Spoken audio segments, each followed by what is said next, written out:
Okay, in this lesson we're going to check out multiplying polynomials together. And this first example requires us to do a distributive property.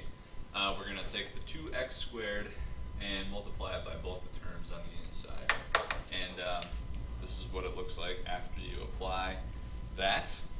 So the 2x squared gets distributed to both terms. And then we use our exponent laws to figure this out.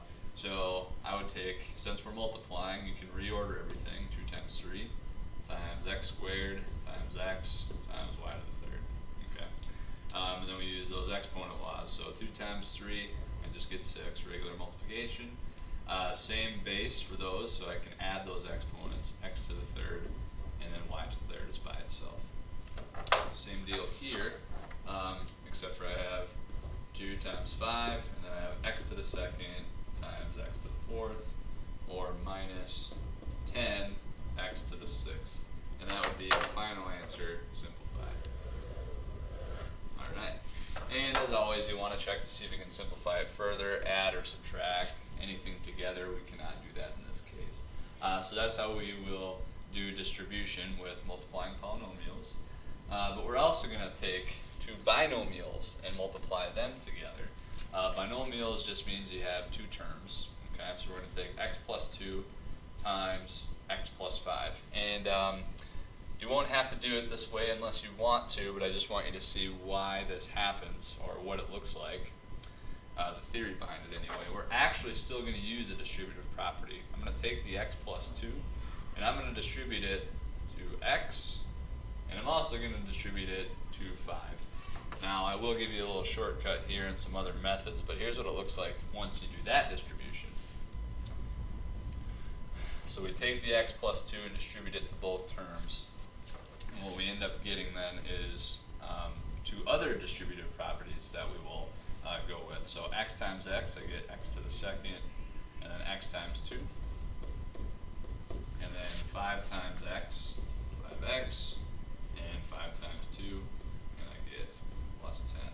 And then we're going to look to see, can I combine anything? Yes, I can. Positive 2x plus 5x is 7x.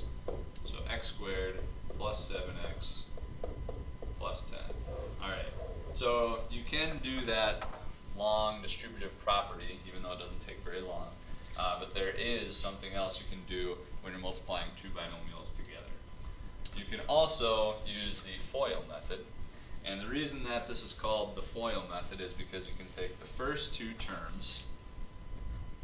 So F stands for firsts.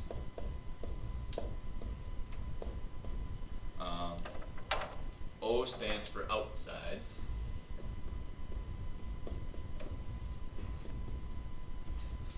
I, as you can imagine, stands for insides.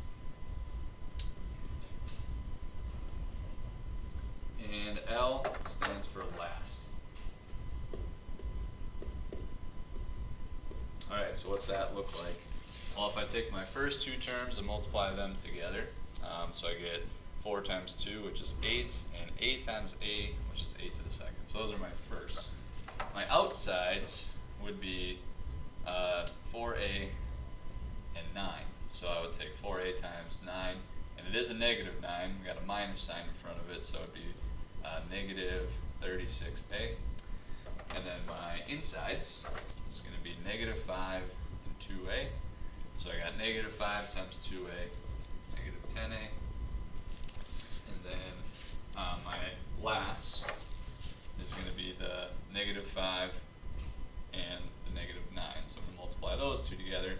Negative times a negative, I'm going to get a positive. And there we go. And then we look to see what we can combine. Negative 36a minus 10a, that's negative 46a. And then 8a to the second, and plus 45. Now this method only works with binomials. You can use it for binomials, the FOIL method, and you can also still do that distributive property if you want to. There's also one other method that you can use where you actually set up a table